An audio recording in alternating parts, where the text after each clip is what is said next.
Hello, friends. Jay Flinn here with one of the elders with Grace Point Community Church. Just had a thought in the middle of the night last night that I wanted to share a little bit with you. I'm here sheltering in place here in my office at home. Um, and so last night, a really bad storm rolled through our area. Um, really lightning for about an hour, lightning and thunder. The house was shaking, the light was going all over the place. And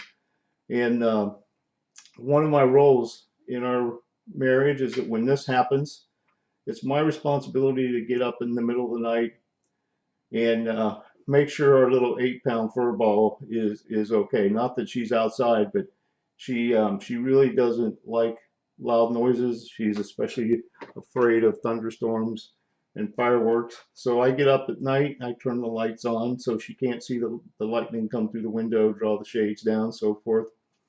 And we wait the storm out. And then eventually the storm goes away and we all go back to bed and we sleep in the next day. But it occurred to me, and I've been thinking a little bit about this over the last 2 or 3 weeks, that we're really in the middle of a big storm with this whole COVID-19 thing, and just like our little dog, when the storm's going on, there's a lot of fear that comes with the being in the middle of the storm. In this case, it's the fear of the illness, the fear of somebody we know is going to get sick or worse. We're going to get sick or worse. There's the economic fear of all this going on. There's people um, that are getting furloughed and so forth, and there's people that are having to do the furlough. So there's all kind of those kind of fears. But I think mostly there's a fear of the unknown. We don't know how long or what the outcome's going to be or how this is going to play itself out. And so there's this there's this innate fear of, geez, we don't know what we don't know. And one of the things I've come to realize is that in the middle of the storm, even though we all have these Bible verses that we cling to for different things, we all have these favorite verses that we memorize and so forth. In the middle of something that we're going through, it always amazes me that God seems to give a very specific verse or something out of the Bible that relates to just the thing that we're going through.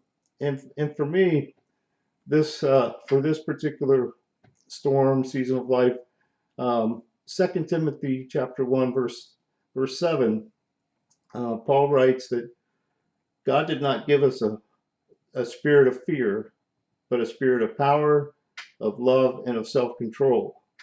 And when I first read that a couple of weeks ago, it struck me that this fits fits just perfectly with what the heck we're going through. Um, yes, we've got these fears, but God didn't give us a spirit of fear.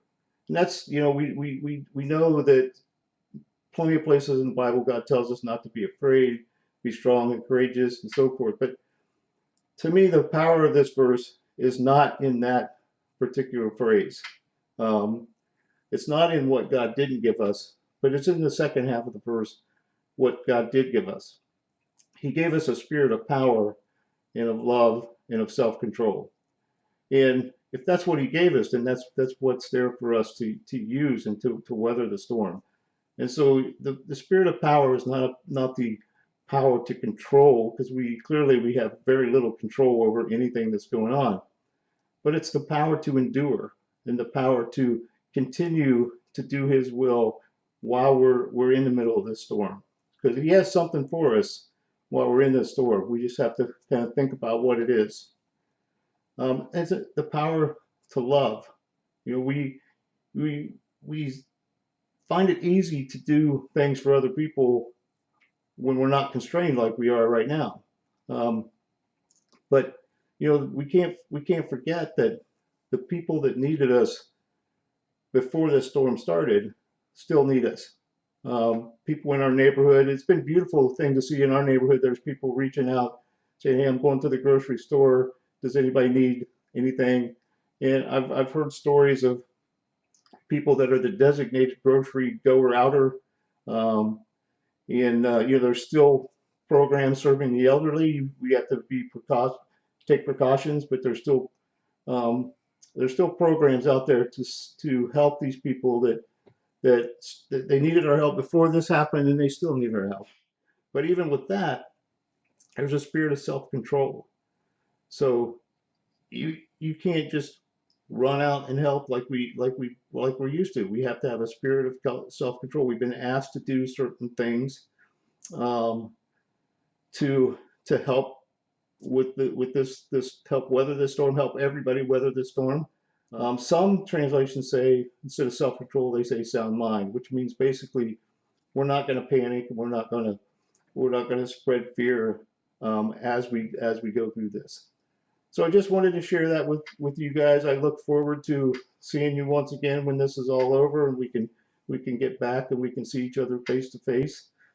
Until then, keep taking care of yourself, stay safe, and take care of others as best you can. Thanks. See you later. Bye.